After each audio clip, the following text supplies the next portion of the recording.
Welcome to the Toolbox.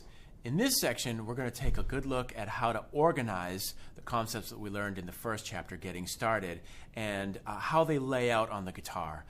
One of the inherent challenges of the guitar, of course, is the number of different ways a scale can be fingered, or all of the different scale patterns. You can take the same collection of notes and play them, in some cases a half a dozen to a dozen different ways on the guitar, depending on which strings you're using, which finger you start with, and so forth. So this chapter is devoted to really breaking down each of these ways of presenting a scale or a triad, or all of the material that you're going to need to use when you're comping or improvising a solo. So the first example that we're going to check out in the toolbox is this concept of horizontal thinking. Now, horizontal just means moving from left to right or right to left, or you can think of, in terms of pitch, up to your right or down to your left. One string at a time, so single string playing. Example 1 actually features a C major scale, but with this type of thinking, you're not thinking of a scale as having a beginning or an end per se. So for example, a lot of people, when they practice major scales, a lot of guitar players will start on the root, go up, and then maybe end on the root or another note, and then descend from there. So it becomes a physical pattern as opposed to a conceptual way of understanding a major scale. So I think it's maybe more to your advantage of thinking of a major scale as this never-ending pitch collection that doesn't have a beginning or an end. It's just a collection of notes. Because when you're improvising a solo, it doesn't matter where you are in the fretboard, you always want to be able to just kind of tap into that sound by tapping into those pitch collections, regardless of what finger is there or what string you happen to be on at the time. Because everything with improvisation is split-second thinking. So by looking at the fretboard in a lot of different ways in this section, in the toolbox, in 3 different ways, you'll be able to really hone in on the possibilities that each of these scales and triads have. So example 1 features a horizontal major scale. The lowest note that we have in standard tuning is an E that is found within the notes of C major. So we're going to start off this scale with a low E, just because it's an available note. Now I think the point of this again is to remove any reliance on muscle memory or fingering patterns or scale patterns that you learned, and just really focus on the notes of C major. So to that end, it might be helpful to just play through the scale using one finger, because you're focusing on the sound and the location of the note on each string at a time. So we're just going to use one finger for example 1. So I'm going to play the notes of C major scale. F is the 4th.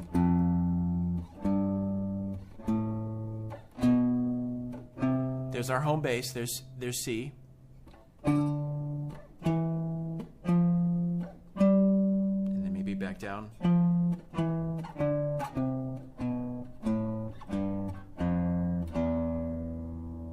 And then maybe a C chord for context.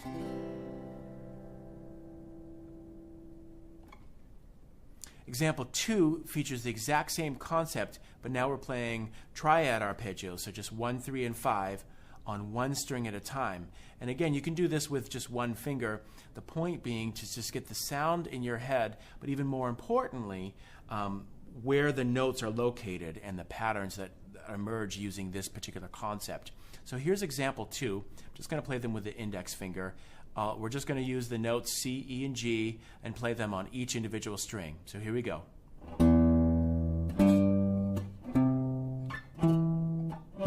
Move to the next string and maybe work down from there.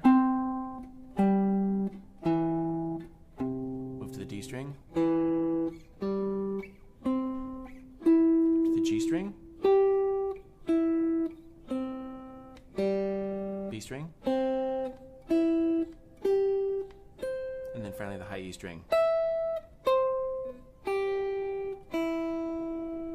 And you might find it helpful when you're practicing the triad or the scale to actually say the triad degrees or the scale degrees to orient yourself. So for example, if you're playing the scale, you might want to go 3, 4, 5, 6, 7, 1, and then make a mental note. Oh yeah, there's the root, there's the tonic, there's my home bass, 2, 3, 4, 5, etc., etc. The same thing with the triad arpeggios, maybe 3, 5, 1, 3, 5, 1, 5, 3, 1, etc. from there.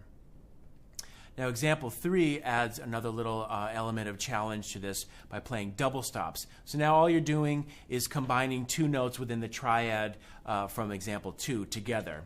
And we get some really cool double stop shapes that emerge. So example 3, we're going to start with our 2 lowest strings and then move up from there, all moving horizontally. So example 3 is...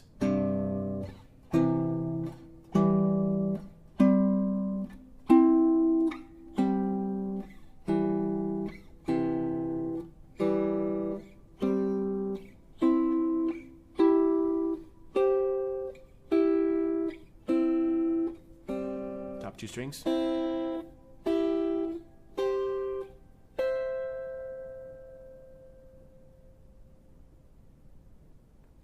Now we can take it even a step further by adding a 3rd note, which gives us the triads and all of the inversions. So we're taking the same concept from the previous 2 examples and now just adding a 3rd note on top.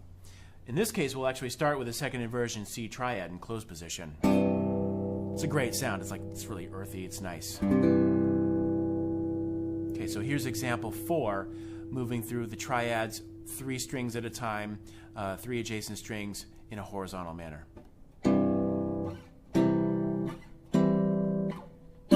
Next string set. Next string set.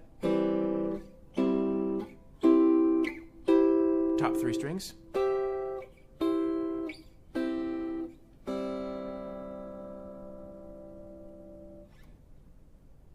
The next approach or concept, if you will, of the toolbox is symmetrical. In this approach, you can think of it as a kind of a pianistic approach. This is how piano players think. And the essential concept is if you were to take a major scale pattern, for example, most guitar players would play it using a shape that they learned from a teacher or out of a book or online or something like that. And the most common types of scale patterns that people learn and then practice are actually not very efficient in terms of when you look at the mechanics of fingering and picking with both hands. Example 5 illustrates that with a very common major scale. This one's in G, but let's just take a look at this. Here's example 5, G major scale. It's a very common pattern that I'm sure we all know and have learned and have been playing and maybe suffering through for a long time. If we take a look at the mechanics of this, we have 2 notes on one string, followed by 3 notes, followed by another 3 notes, 3 notes, 2 notes, and then 2 notes. It's not very consistent in terms of the pattern. So if you look at your picking hand, if you're going to be using alternate picking, you've got down, up, and then you have to jump up to another up, or it's not consistent. On the other hand, pianists, for example, when they work through multiple octaves, they will take a fingering that they learn for 1 octave and simply repeat that through subsequent octaves. So you can almost think of it as like a copy and paste. Whatever fingering that you learn for 1 octave, you'll just simply duplicate that in upper and lower octaves. And as a result, pianists and other instruments that can just simply repeat these fingerings throughout multiple octaves, they can just get incredible speed and efficiency by using this type of thinking. This is what I call symmetrical thinking.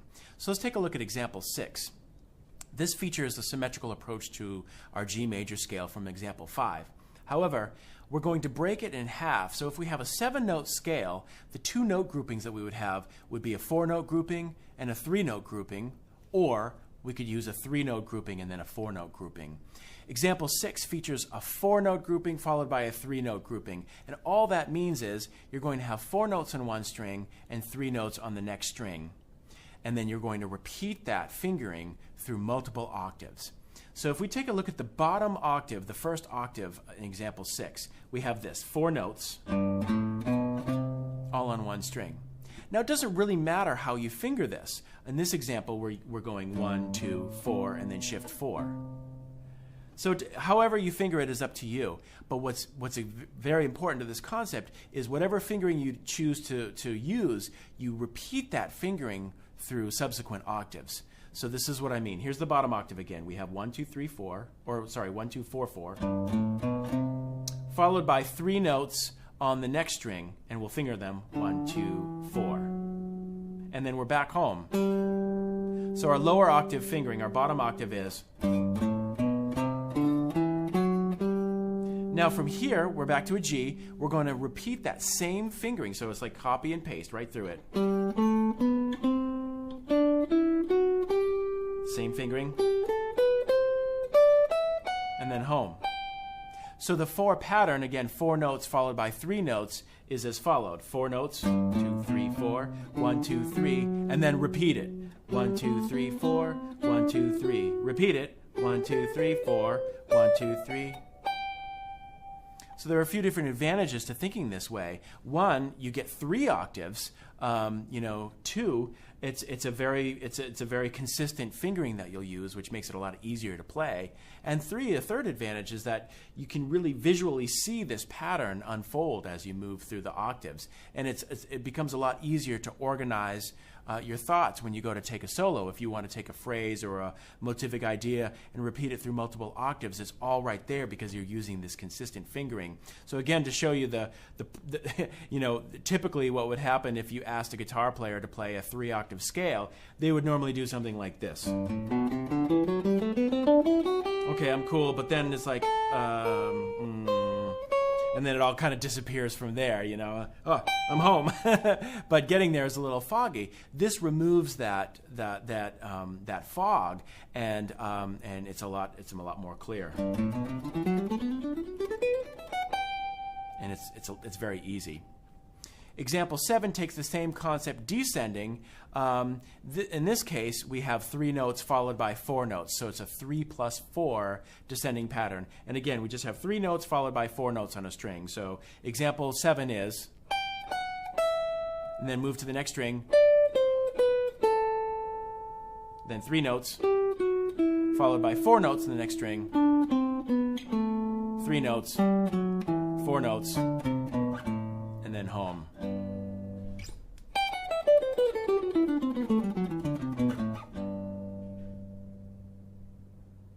We can also use this concept of symmetrical thinking for triads and 7th chords as well. So example 8 features a G major in a 2+1 pattern. And again, what that means is a triad is 3 notes. So there's 2 different ways of organizing those. 2 notes on a string followed by 1 note on the next string, or 1 note on the first string and then followed by 2 notes in the subsequent string. So example 8 is a G major triad arpeggio using this 2-1 pattern, which would be 2 notes, then 1 note on the next string for the 5th. So we have 1, 3, 5. And then again, copy and paste that fingering through all of the octaves. So example 8 is.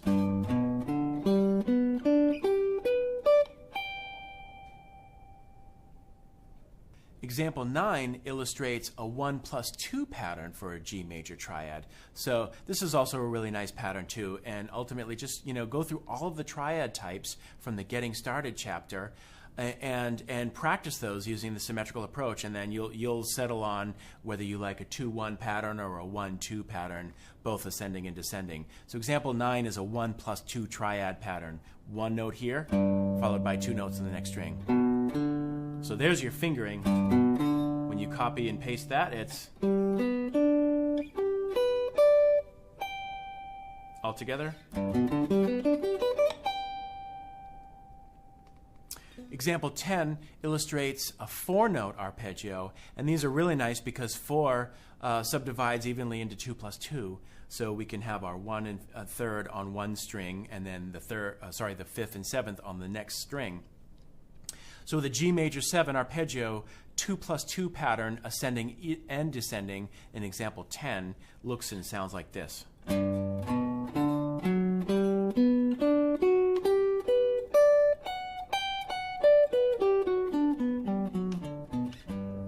I'm just doing 2 notes per string. 1, 3, 5, 7. Same thing. 1, 3, 5, 7. Same thing.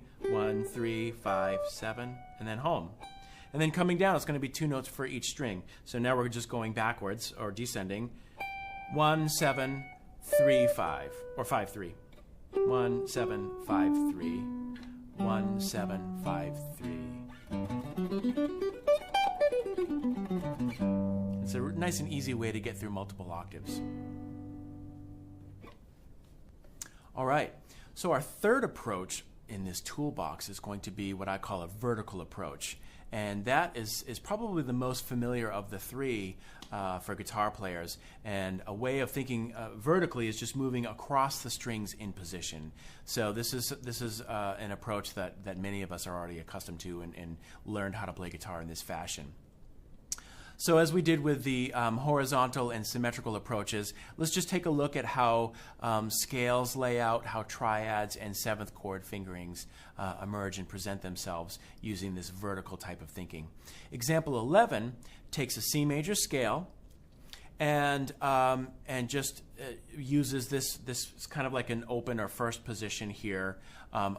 But we're going to continue our concept of not starting on the root and ending on the root, but rather starting with the lowest note available in that position, moving or ascending up to the highest note available. And that gives you a good idea of the range. So for example, if we're right here with a C, within this position, we have this range of a low E and a high G, using the notes of C major or C major scale. It's all right there. So it's just a matter of connecting those dots. So example 11 starts with a low E. There's our home bass again. There's our tonic. There's our C.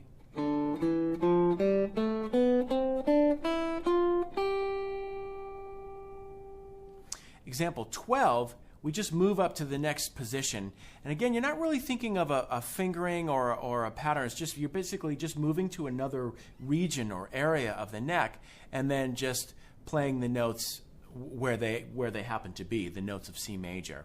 So example 12, now we've just kind of moved up 2 frets to third position, and we'll just grab those notes as they show up on the string.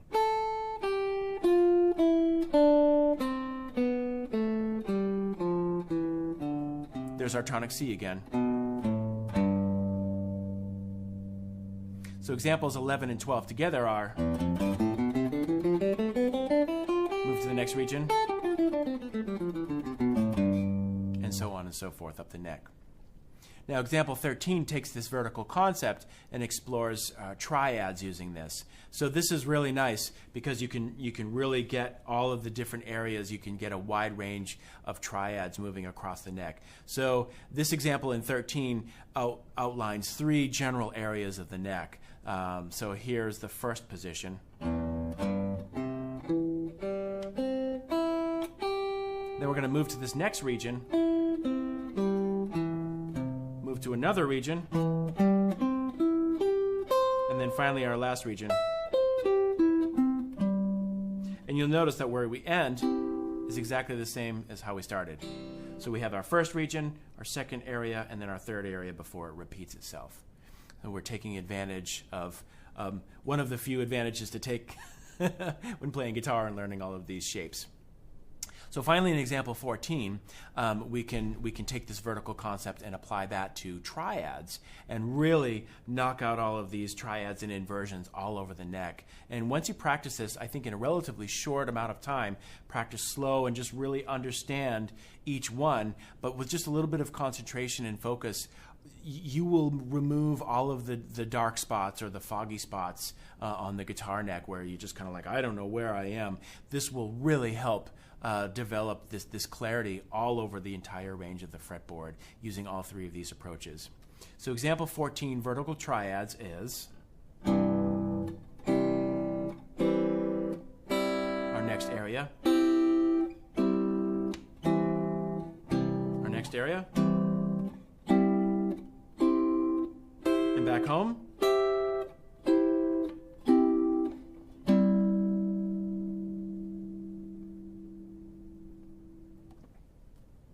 As I just mentioned previously, I used the words region or position, and that's, I think region is a great way of thinking about these different areas of the guitar neck because they do repeat. Again, they're finite.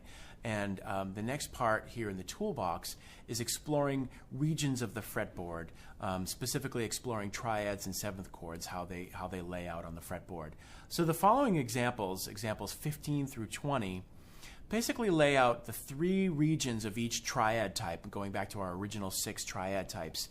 Since there are 3 notes in a triad, there's essentially 3 different regions, or you can even think of inversions. They do explore the different inversions of the triads, but I like to think of them as particular regions of the fretboard, and that's what this next section focuses on. So let's get started with a G major triad. This is example 15, exploring the 3 different regions. Now you'll notice in the example that the starting note for each region does correspond to the starting note of each inversion. So the very start of the example, the first note is the root, and then we go through that region. Then the next region starts on the 3rd. You can think of that as first inversion. And then finally, the next note that starts the 3rd region is the 5th. So that's just something to keep in mind as you work through these regions. They're regions and inversions at the same time. So here we go with example 15, G major.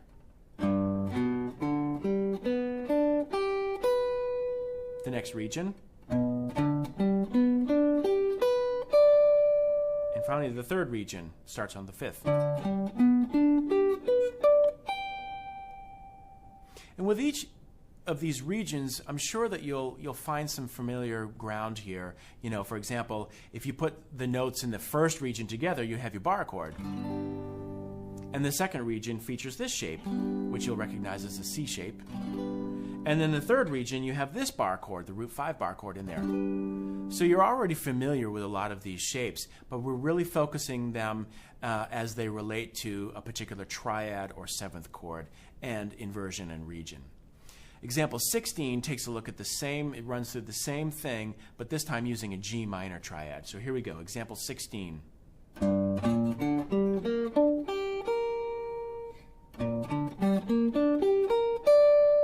then the 3rd region.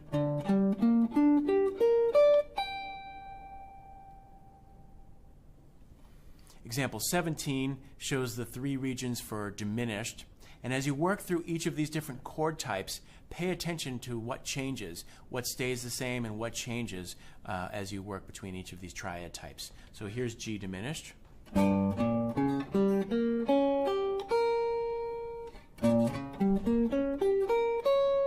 the 3rd region. That's a really fun one to start off with. These are great warm-ups for stretching and learning some independence with the fingers. Now we have example 18. This moves through the augmented triads, and you'll notice that these fingerings through each inversion of the augmented triad repeat themselves, so they're kind of nice. They look the same for each inversion or region. So here's example 18, G augmented.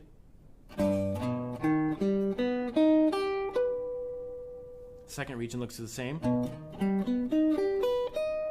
And the 3rd region looks and lays out exactly the same.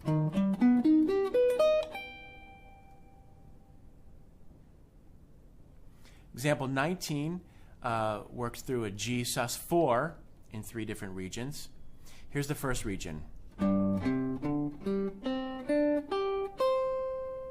Second region starting on the 4th.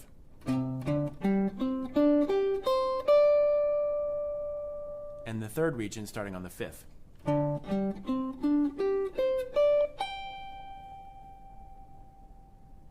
And finally, example 20 goes through the 3 regions of a sus2. Here's example 20, G sus2.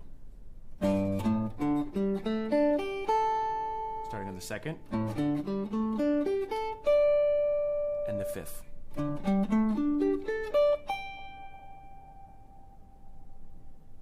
Now let's take a look at the different regions and inversions for 7th chords.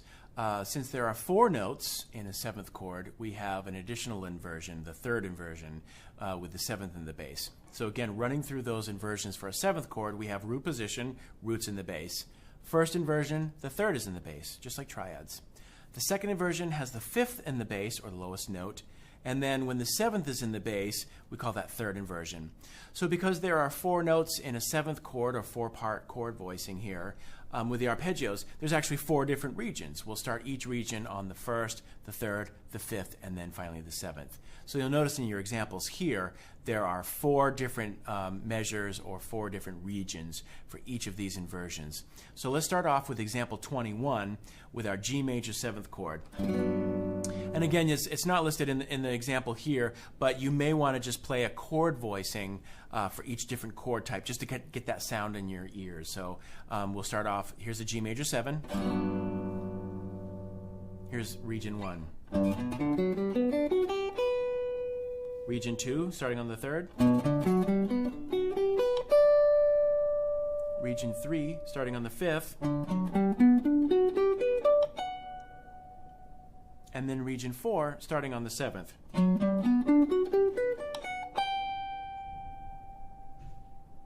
These are, by the way, also great picking exercises, especially for string crossing. This really develops that technique nicely. Example 22 works through the 4 inversions of G minor 7. Here they are. Second region, starting on the 3rd, flat 3rd.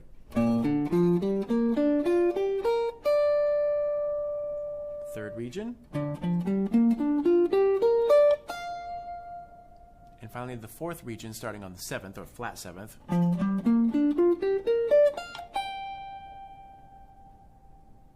And again, as with some of these other exercises, you may find it helpful to list the degrees of the chord as you work through them. So for example, 1, 3, 5, 7, 1, 3, 5, 7. Especially when you start in a inversion or a different region. So here you're 5, 7, 1, 3, 5, 7, 1. And maybe just look at one octave at a time to really get these shapes in there. And here's the upper shape. So you're getting acclimated to each of those shapes within each region. It's a nice way of breaking down each of these concepts into smaller concepts to help you, learn them and remember them. Example 23 features dominant 7th regions. Here we go, starting with a G7.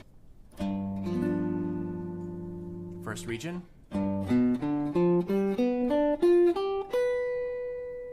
Second region.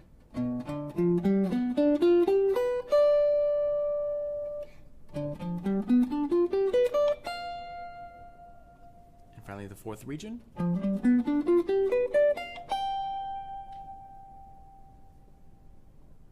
Example 24 goes through the 4 regions of minor 7 flat 5.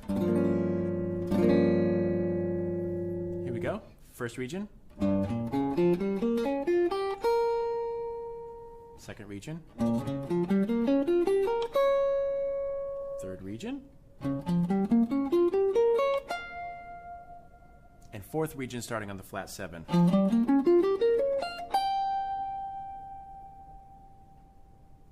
Next we have example 25 working through the 4 regions of G diminished 7. And just like with the augmented triad, you'll notice that these are repeating fingerings. They're exactly the same in all 4 regions, which is really nice. So here's the first region of G diminished 7.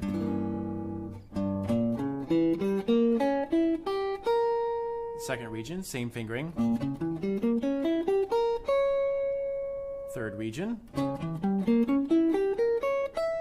And finally the 4th region.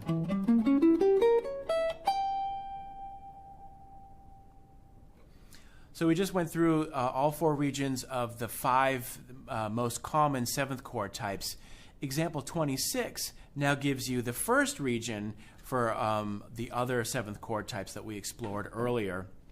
I'd recommend as a little homework, optional homework, just go through and maybe even write down in your own music notebooks, write down all of the 2nd, 3rd, and 4th inversions and regions for each of these. They're not listed here, but it would be a great exercise for you to do on your own time to really understand how these subsequent regions can combine with the first region to really give you this expansive outlook of the fretboard. So example 26 will just run through the first inversion of these other types of 7th chords used. So we'll start off with a G minor major 7. Here's the first region. G major 7 sharp 5. G dominant 7 sharp 5. G dominant 7 flat 5. G major 7 flat 5. G7 sus 4. G6, and finally G minor 6.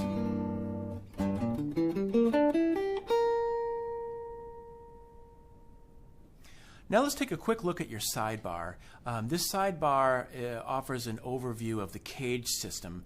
This is a system that's been used for quite a while in all different genres of music, but it can be very helpful in learning the regions and all of the different areas of the neck.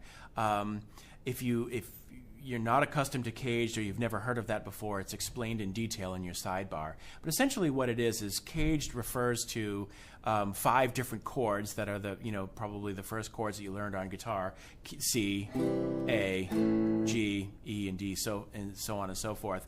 And each of those chords that you learned, those basic chord types, have specific shapes that can be used in a way that really opens up the fretboard and organizes it in an efficient manner. So if we take a look at the sidebar, in example 1, again, we have the most common chords in this cage system. We have example 1, C. That's a C chord, but we can also think of that as a C shape. Our fingers are doing that, making that particular shape that we can transpose. So for example, if you play bluegrass and you're accustomed to using a capo, if you want to play in D, then you would just capo 2 and use the same C shape, even though it sounds like a D chord. So that's the concept that we're using here. That's all it is. So the next chord is A, followed by G, followed by E, followed by D. Now, one important thing to note with that is that these all utilize open strings because your nut is there, which would serve as your capo if you're moving up. So if we were to transpose that C shape, for example, without using a capo, it's going to look like this. The first chord in example 2, it would look like this. Now, example 2 in the sidebar features all G chords, but uses different shapes. So this right here is a G chord, but it's using a C shape. So even though a C chord looks like that, if we didn't have the nut there, we would have to bar with our first finger. Make sense? So now we have a D flat using the C shape, D major using the C shape, E flat using the C shape, and so on and so forth. That's the concept here. So example 2 outlines all G major chords by using these 5 different shapes. So the first chord in example 2 is a G major using the C shape. The second chord is using an A shape. The third example is using a G shape, obviously. The fourth bar, uses an E shape, or commonly known as a bar chord. And then finally, I think the least common of these 5 to transpose would be using a D shape. So again, that looks just like a D chord, but we have the open string there. So if we didn't have the nut there, we'd have to finger it like this, moving up. So the D shape has the root on the D string, the 4th string, and just uses 4 notes. All right, now let's take a look at example 27. Example 27 features regions and inversions of a G major pentatonic scale. Now, a pentatonic scale is simply a 5-note scale. Pent means 5, and that's usually the first scale that we learn as guitar players. We usually learn the minor pentatonic version, but let's get back to that in just a second. A G major pentatonic scale features the notes 1, 2, 3, 5, 6, 1. So there are 5 notes. Therefore, there are 5 regions to this one scale. We don't typically think of scales as having inversions, but they do, and this goes back to our concept of modes that we explored a little earlier. The idea is that with a triad, you have 3 notes. So if you start on the 3rd, that's an inversion. If you start on the 5th, that's an inversion. So with a scale, if you start the scale on the 2nd degree, that's kind of like an inversion of the scale. So you can think of that, but what's more important in this example and with this concept is to think of the regions, because the regions will really outline each area of the neck and how the scale fits within each region. So starting off with region 1, which will start with a root in example 27, we have this pattern, which is a G major pentatonic scale subdivided into 2 notes per string, which is what we're accustomed to playing for pentatonic scales. So here it is.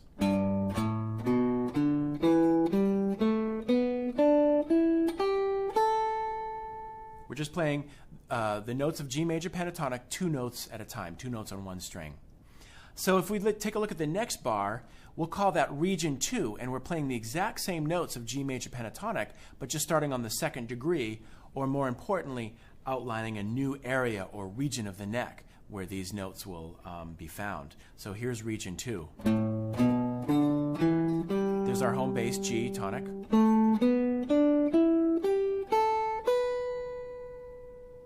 Next we have region 3, which will start with the 3rd of the scale. Here it is.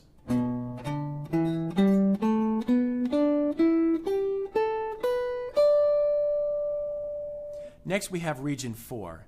This starts on the 5th, so remember there's no 4th in the pentatonic scale, it's just 1, 2, 3, 5, 6.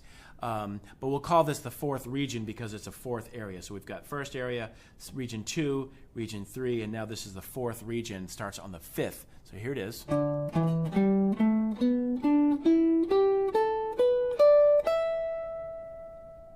And then finally, region 5 will start on the 6th, and that's this.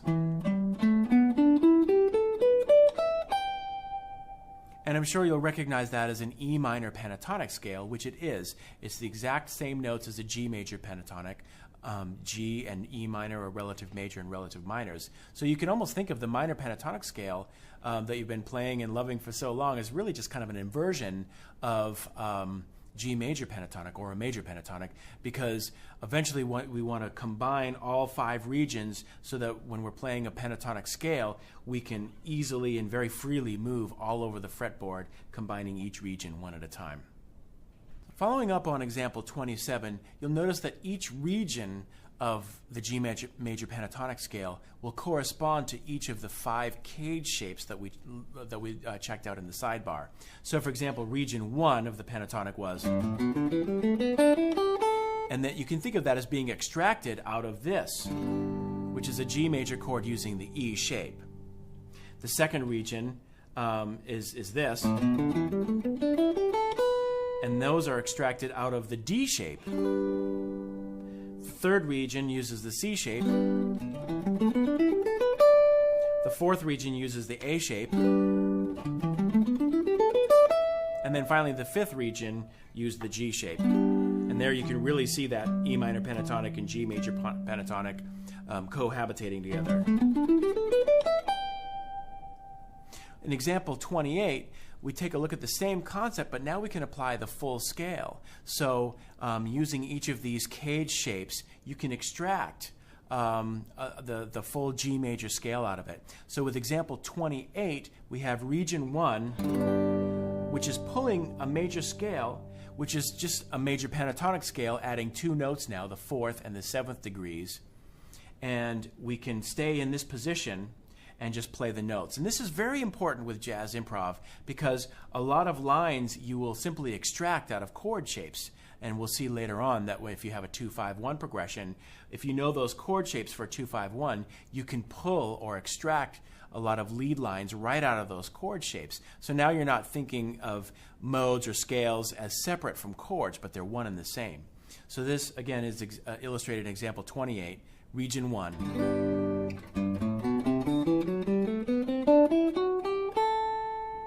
Example 29 uses region 2 out of the D shape.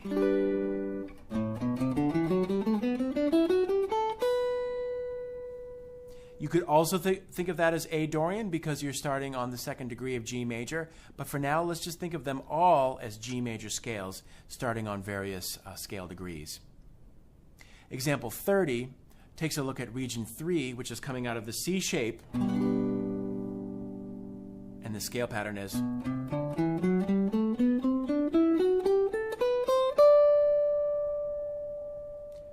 Example 31 uses region 4, or starting on the 5th, but it's basically outlining an A shape.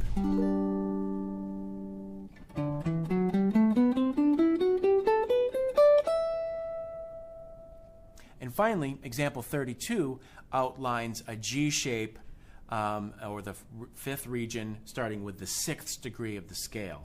And the scale is.